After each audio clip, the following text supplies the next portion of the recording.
Hello everyone, and welcome to this video, part 2 in the series on integration on manifolds using the pullback of volume forms. So the pullback of volume forms plays a fundamental role in the integration of differential forms over manifolds, allowing us to transfer the concept of integration across different coordinate systems and even different manifolds. Now this is especially crucial when we need to evaluate integrals over curved spaces or when changing variables in integration. So let's make a start. All right, hide that. All right, so in general relativity, the volume element in a curved space-time with coordinates y1 to yn is given by the expression the square root of the absolute value of the determinant of the metric, dy1 wedge dy2 up to wedge dyn. G is a metric tensor on the manifold, and the determinant of G denotes its determinant. This volume form reflects how the concept of volume, area in 2 dimensions, volume in 3-dimensional, and then volumes in higher dimensions, changes in curved space-time compared to a flat Euclidean space. All right. Where we would simply use dx1 wedge dx2 wedge dxn in Euclidean space without the additional square root of the absolute value of the determinant of the metric. Now the absolute value of the determinant of G accounts for the stretching or contracting of space due to curvature. All right. Okay, so let's look at an example. So suppose we have a 2-dimensional curved space, just for simplicity, with metric coordinates y1 is equal to r theta, for example, polar coordinates, and we want to transform this to Cartesian-like coordinates x1, x2 equals xy. Now the volume form in the y1, y2 equals r theta coordinate system is the square root of the absolute value of the determinant of the metric, dr wedge d theta, where G in polar coordinates is taken as G equals 1, 0, 0 r squared. For this metric tensor G, the determinant of G will just be r squared. 1 by r squared minus 0 by 0 is r squared, and the square root of that will be plus r here. All right, now the volume form in polar coordinates then becomes the square root of the absolute value of the determinant of the metric, dr wedge d theta, or just r dr wedge d theta. All right, diagrammatically. So here we have our manifold M. We have a point P on M. We have the tangent space to the point P, tangent space to M at the point P. We'll find vectors existing here. We have a map F, which maps points on M to points on N. So F of P is the image under this map of the point P.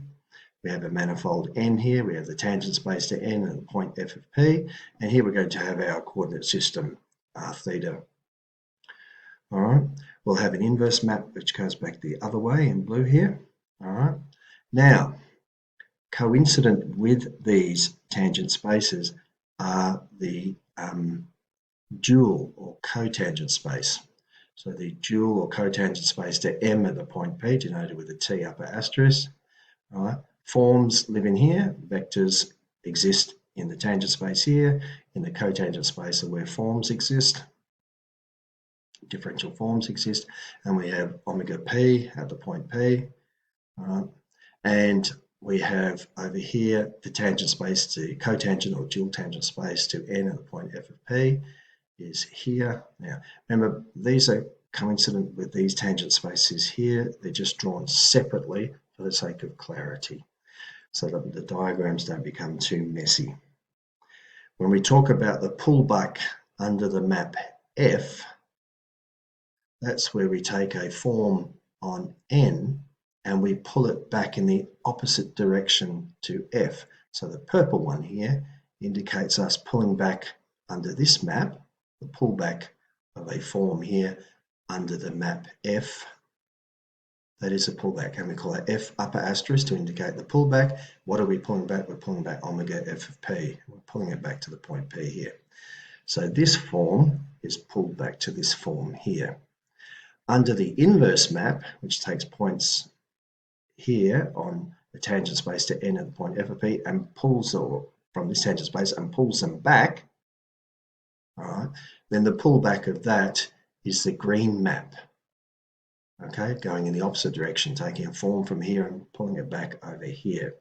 The pullback goes in the opposite direction to the map, hence the terminology pullback. the map goes here, the red one, left to right, from P on M to F of P on N, and the pullback is in the opposite direction here, the purple one. I'll refer to that diagram throughout, as I did in the last video. All right, so pulling back to Cartesian coordinates, so our map F from xy on M, right, to r of xy, theta of xy is plus or minus the square root of x squared plus y squared, inverse tan y and x gives us the points r theta. So F is a map that takes points xy over here to points r theta. The inverse map takes points on N and pulls and takes them back, maps them the other way back to M. So F inverse of r theta is x of r theta, y of r theta equals r cos theta, r sin theta, xy. Okay, so it maps points on N to points on M, and F maps points on M to points on N. To express this volume form in Cartesian coordinates, we use the transformation r is the square root of x squared plus y squared, theta is inverse tan y on x. The differentials transform as follows. dr is partial r partial x times dx plus partial r partial y dy. When we do that, if we have a look up here, the partial of r with respect to x will give us x on the square root of x squared plus y squared. Similarly, the partial of r with respect to y gives us the same thing, y over the square root of x squared plus y squared. And without going through all the steps here, but d theta is partial theta over partial x dx plus partial theta over partial y dy. Now, partial theta with respect to x, if we differentiate that with respect to x, holding y constant, we're going to get minus y on x squared plus y squared dx, and partial theta partial y will give us x over x squared plus y squared dy. Okay, we want to find the pullback of dr wedge d theta under this transformation. Now, we want, at the moment, in this part of the video, we just want the pullback of dr wedge d theta, not r dr wedge d theta, if anyone's wondering. We're just going to pull this object back first, and then we'll have a look at the bigger question of r dr wedge d theta. All right, so step one, compute the Jacobian matrix of the transformation. To apply the pullback, we first need the Jacobian matrix of the transformation, which is obtained by differentiating r and theta with respect to x and y, where r is that, theta is that. So the determinant of J is the determinant of the Jacobian here, determinant here is the Jacobian, and as we've seen previously, the determinant of this is our Jacobian. All right. The determinant of this Jacobian matrix is 1 over square root of x squared plus y squared. All right, that's the Jacobian. Now, if this value were negative, in this case it's not, but if it were, we would instead use the absolute value of the Jacobian determinant to ensure the area element, because we're interested in integration, remains positive under the transformation. So we have the absolute value of the Jacobian determinant is this. It was positive anyway, fortunately. Okay, so the pullback of dr wedge d theta under this transformation gives f star dr wedge d theta is the absolute value of this, dx wedge dy. Okay, I say the absolute value because we're interested in the integration here. So we need a positive volume element. So if we're integrating in 2 dimensions, then this is the area element, and we want that to be positive. All right? The infinitesimal unit of area, little increment of area, we want that to be positive, and then sum that over the whole space. Under this transformation gives us this. Okay, now it's convenient here, 1 over the square root of this dx wedge dy, to write that as 1 over r dx wedge dy. Notice in going from r theta to dx dy, we need to end up here with dx dy. So we have that under here, and we have the partial with respect to r theta. If we were going the other way, then the xy will be on top and the r theta will be underneath, and this would be r and theta here, and this would be x and y there. Just bear that in mind, just think about that. Okay, in other words, the pullback of dr wedge d theta is 1 on r dx wedge dy. So what is now the pullback of the square root of the absolute value of the determinant of the metric dr wedge d theta? In other words, if you remember, this was just r. So what's the pullback of r dr wedge d theta equal to? All right, so the pullback of that is we can pull back the scalar part because remember it's just equal to r. Remember how we found previously that was just r? Now r is a function of xy, so we can pull it back to m by substituting that in. So f of xy goes in here, all right? Or it'll be x squared plus y squared, okay? But we're going to replace that scalar with, okay, we're going to compose of f of r composed, or f, or whatever this object here is called q composed of f. And I'll show that more directly later. But for the moment, it's going to be something like, it's going to be x squared plus y squared under there. F star dr wedge d theta. I probably could have shown it a better way, but anyway. So we get the square root of x squared plus y squared, F star, the pullback of dr wedge d theta, which we've already seen. So go to the next slide. So we have this is equal to r, remember this bit is just r times the 1 over r we found on the previous slide, dx wedge dy equals dx wedge dy. So the pullback of all of this, which is just r dr wedge d theta, is that times that, which is just dx wedge dy. Okay, so the pullback of r dr wedge d theta is just dx wedge dy, as you might expect. Right, this can also be expressed as the pullback of this is the square root of the absolute value of the determinant of g, absolute value of the Jacobian, dx wedge dy is just dx wedge dy. I'm going to provide a general formula which will clear this up if there's any doubt at the moment. We see that by using the pullback and the determinant of the metric, we can correctly transform volume elements between different coordinate systems on a manifold.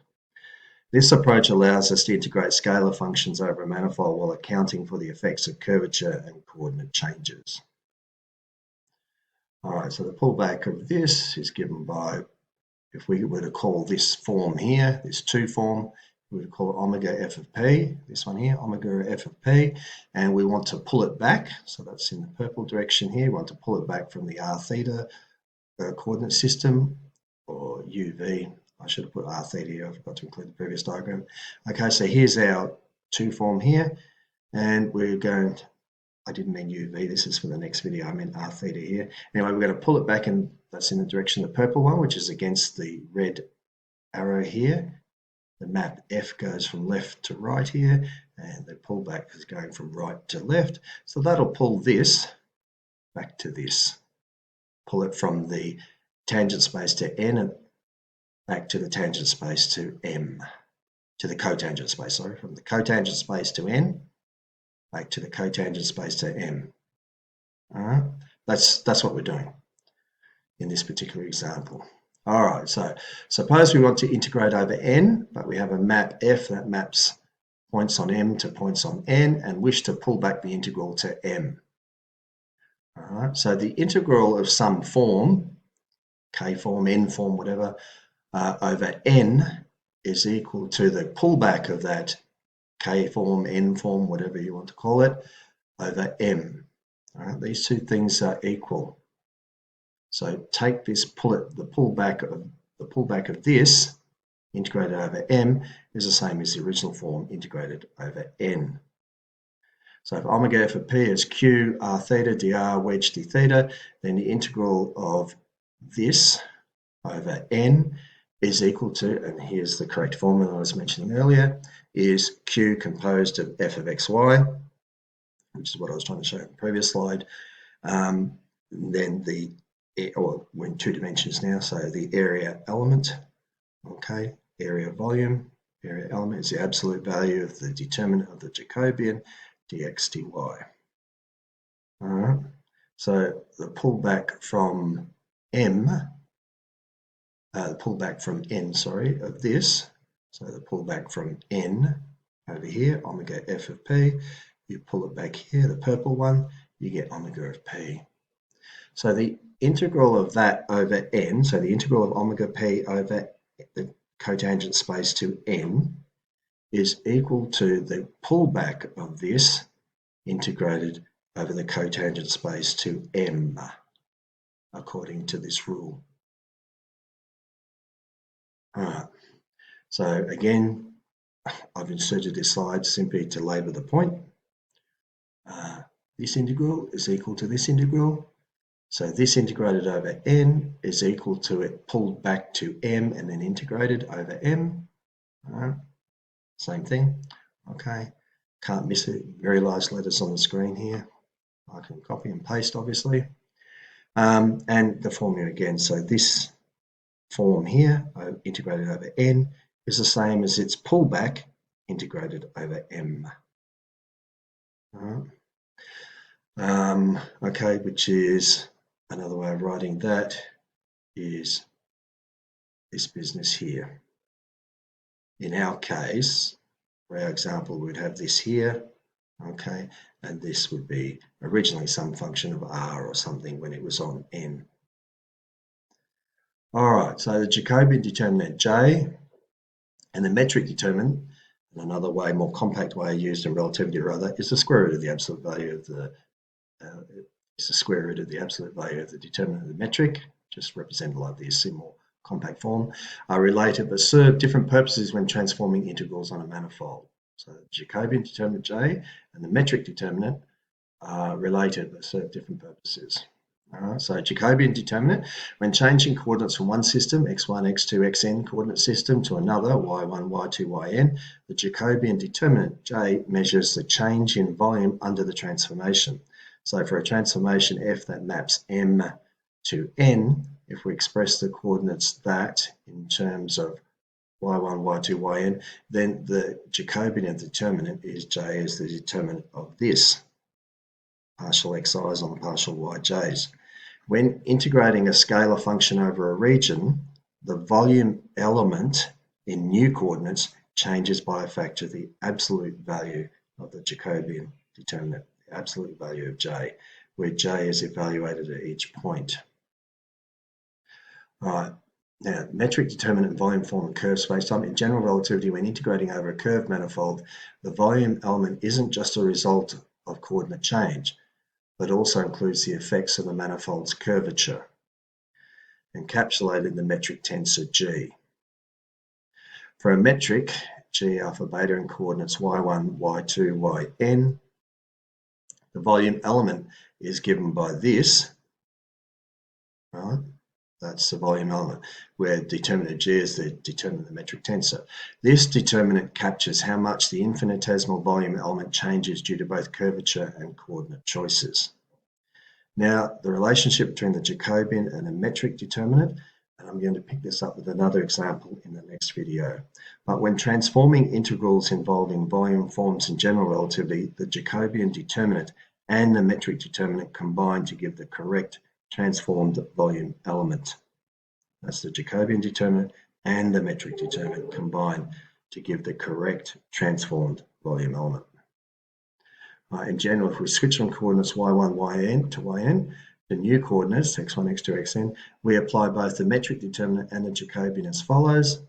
Okay, here's the metric determinant here's the volume element on y, and then to transform the volume element to the x coordinate system, we have this. We have this originally, we keep this, but we also have the absolute value of the determinant of the Jacobian. So in summary, the Jacobian determinant j adjusts for coordinate transformations. The square root of, so the absolute value of the determinant g and the square root of that reflects the volume element in curved space, integrating both the coordinate change and the underlying geometry of the manifold. So why absolute value of j and not just j? Well, the difference between j and absolute value of j lies in the interpretation of the Jacobian's determinant's sign. J refers to the Jacobian determinant itself, okay, which can be either positive or negative, depending on whether the transformation preserves or reverses orientation. For a transformation f between two coordinate systems, j as the determinant of partial xi and partial yi reflects how a small volume element, or area in 2D, scales under f. The absolute value, absolute j, is the absolute value of the Jacobian determinant and is used to represent only the magnitude of the scaling factor, ignoring orientation. This is crucial when we're integrating, which is the point of this video, over a manifold, as we care about the amount, the magnitude, the size of the amount by which volumes or areas are scaled, not the sign. For example, in integrating a function over a region, we use the absolute value of j to ensure that volume elements are positive. All right. So in summary, j tells us both the scale and orientation change. The absolute value of j gives the scale alone, which is needed to compute the proper volume form for integration. All right, so again, we should have r theta here, but I'm using this in the next video, so it shouldn't have appeared. But so we take anyway, here's some volume, here's some form here, it could be a volume form, here's some form here, and under the map F, we're going to pull it back from the cotangent space to n to the cotangent space to m here, pull it back to omega of p. All right. And if we were to go the other way, then this is the inverse map from the tangent space to n to the tangent space to m, and the pullback would be from the cotangent space to m back to the cotangent space to n. And that's the different ideas there. All right. So this, if this should be r theta, my apologies for that. If we're pulling this back from the n manifold to the m manifold, it goes in the direction of purple, and it's pulled back under this red map F here. F is a map from m to n that takes points on m to points on n, that direction, and the pullback goes in the opposite direction, hence the words pull back. Right? Because the map goes from left to right here, F goes from left to right on the page in front of you, and the pullback goes back in the opposite direction. The upper asterisk indicates the pullback. And if we were pulling back against the inverse map, the blue one here, then we'd be going in the green arrow direction. All right, so that's it for this video. I hope that's clear. I hope you find it useful. If you will, please press the like button and subscribe as well. Share the video if you will. And I'll see you in the next video where I'm going to pick up another example and look at the Jacobian and the metric and look at that, how that works under integration. All right, I look forward to seeing you then. So everyone, please take care of yourselves, and I'll see you in the next video. Okay, bye.